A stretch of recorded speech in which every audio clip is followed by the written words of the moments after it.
স্তব্ধতা উচ্ছ্বসী উঠে গিরিশৃঙ্গরূপে, ঊর্ধ্বে খোঁজে আপন মহিমা।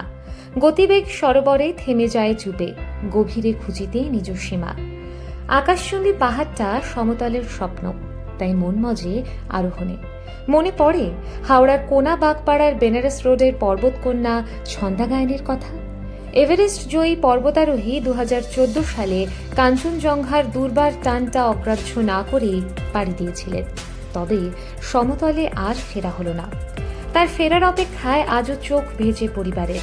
হয়তো অপেক্ষাটাই সার, তবে চিত্রটা পাল্টে যেতেও পারত। শৌখিন বেতারের ব্যবহার হয়তো ছন্দাকে তার মায়ের কোলে ফিরিয়ে দিতে পারত। কিন্তু কি এই শৌখিন বেতার, কিভাবেই বা তা ব্যবহার করা যায়? চলতি কথায় এই হ্যাম রেডিও কি পারে পর্বতারোহীদের জীবন বাঁচাতে? যা কিছু সুন্দর তাই ভয়ঙ্কর। পর্বত আরোহণ কিংবা জঙ্গল সফরে গিয়ে বিপদের মুখে পড়েননি এমন অভিযাত্রীর সংখ্যাটা খুবই কম। তবে বিশেষ কিছু উপায় অবলম্বনে রক্ষা পাওয়াও সম্ভব। শীতের মরশুমে অরণ্য শহরে পর্যটকদের ঢল খুবই সাধারণ চিত্র। সেই দলে রয়েছেন ওয়াইল্ড লাইফ ফটোগ্রাফার এবং বহু অ্যাডভেঞ্চার প্রেমী মানুষও। পাহাড় জঙ্গলের নিয়ম না জানায় প্রায়শই নানান সমস্যায় পড়েন তারা। হাতি সহ অন্যান্য বন্যপ্রাণীর অবস্থান ছাড়াও দুর্গম অঞ্চলে নেটওয়ার্ক না থাকা অত্যন্ত স্বাভাবিক ঘটনা। তাই West Bengal mountaineers and trekkers কনফেডারেশনের 41তম বার্ষিক রাজ্য সম্মেলনের এবারের আলোচ্য বিষয় পাহাড় জঙ্গল এলাকায় কিভাবে যেতে হবে এবং কি কি সাবধানতা অবলম্বন করা প্রয়োজন। ওই কনফেডারেশনের অধীনে রয়েছে রাজ্যের 63টি পর্বতারোহী ও অভিযাত্রী সংস্থা। প্রতি বছর ক্রমানুসারে এক একটি সংস্থার ওপর বার্ষিক রাজ্য সম্মেলন আয়োজনের দায়িত্ব দেওয়া হয়। এই বছর সেই আয়োজনের দায়িত্বে ছিল রিশরার ক্লাইম্বার্স গ্রুপ। পাহাড় মানে শুধু বেড়াবার জায়গা নয়, পাহাড়ের মধ্যে অনেক কিছুই আছে যেগুলো আমরা এনজয় করতে পারি। এইটাই হচ্ছে মূলত। এছাড়া আমরা বিভিন্ন সময়ে কনফেডারেশনের উদ্যোগে বিভিন্ন ক্লাবগুলো আছে আমাদের, তারা রক ক্লাইম্বিং কোর্স করা, অর্থাৎ পাহাড়ে ওঠার যে প্রাথমিক শিক্ষা আমরা সেগুলো দিই ছেলে মেয়ে ছাত্রদের মধ্যে, ইয়ং জেনারেশনের মধ্যে, এবং যার ফলে তারা আগ্রহী যারা হয় তারা পরবর্তীকালে বিভিন্ন ধরনের অভিযানে অংশগ্রহণ করেন এবং যে সমস্ত আমাদের হিমালয়ের উপরে যে সমস্ত পর্বত রয়েছেন সেখানে আরোহণ তারা করেন এবং তারা এইভাবে এগিয়ে যাচ্ছেন এই সমস্ত ক্লাবগুলো। ঝাড়গ্রামের জিতুশোলের একটি রিসর্টে এই সম্মেলনের অন্যতম আলোচ্য বিষয় ছিল পাহাড়ি এলাকায় কোনো বিপর্যয় ও দুর্যোগের মুখে পড়লে কিভাবে রক্ষা পাওয়া যায়।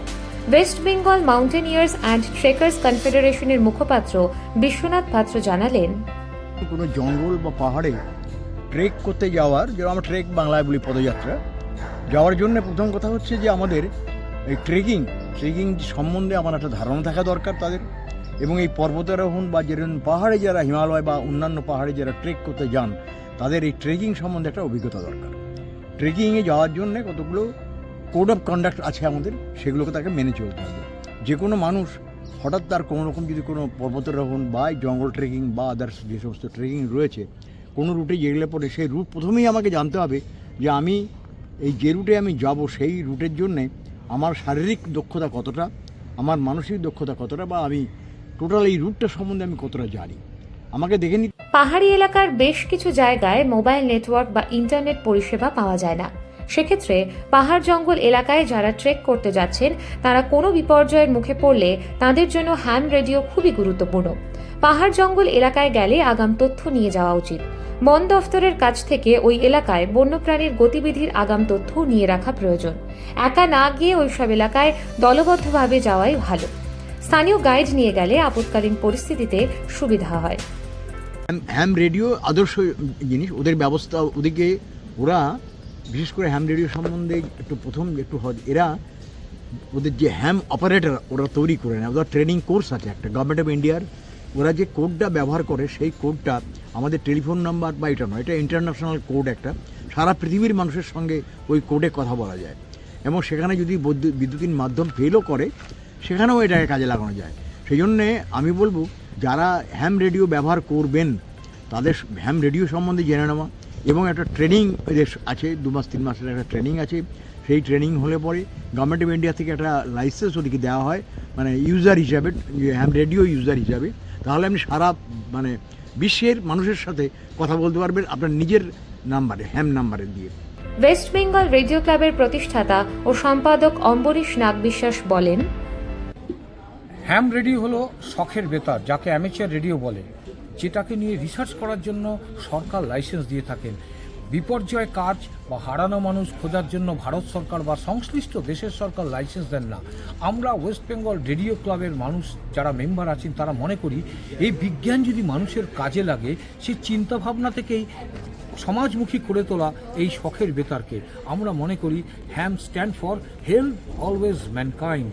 এই হেল্প অলওয়েজ ম্যানকাইন্ড দিয়েই আমরা এই বিজ্ঞানকে মানুষের বিভিন্ন কাজে ব্যবহার করছি। আজ এসছি আমরা এখানে, পাহাড়ে যারা ওঠেন বিভিন্ন রকম সময়ে যোগাযোগ ব্যবস্থা তাদের বিপন্ন হয়, অনেক মানুষ হারিয়ে গেছেন, তাদের খুঁজেই পাওয়া যায়নি। ছন্দার মতন যেন আর কোনো ঘটনা না হয়, তার জন্য পাহাড় প্রেমী মানুষদেরকে আজ এই যোগাযোগ ব্যবস্থায় কি করে এই শখের বেতার দিয়ে তাদের শখটার সাথে একসাথে যুক্ত করে তাদের জীবনকে সিকিউর করতে পারে, তার জন্যই আজকে আমাদের এই কর্মশালা তাদের জানানো। কোনো বিপর্যয়ের মুখে পড়লে অভিযাত্রীদের আপৎকালীন ত্রাতা হতে পারে হ্যাম রেডিও। শ্যাডো জোনের হোমস্টে কর্তৃপক্ষ কিংবা এলাকার স্কুল কলেজ পড়ুয়ারা হ্যাম রেডিও লাইসেন্স নিয়ে শখের বেতারের চর্চা করতে পারেন, যা অনেকের বিপদের বন্ধু হতে পারে। 12 বছরের ঊর্ধ্বে যে কোনো ভারতীয় নাগরিক ভারত সরকারের যোগাযোগ মন্ত্রকে আবেদন করলে একটি পরীক্ষার ভিত্তিতে হ্যাম রেডিওর লাইসেন্স পেতে পারেন। Indian academy of communication and disaster ম্যানেজমেন্টে হ্যাম রেডিওর অনলাইন প্রশিক্ষণও দেওয়া হয়।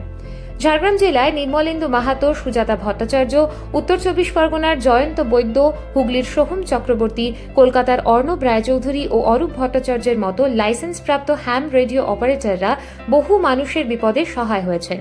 পাহাড়ি এলাকায় বেশ কিছু জায়গায় মোবাইল ফোনে নেটওয়ার্ক ধরে না, বেড়াতে এসে সমস্যায় পড়েন পর্যটকরা।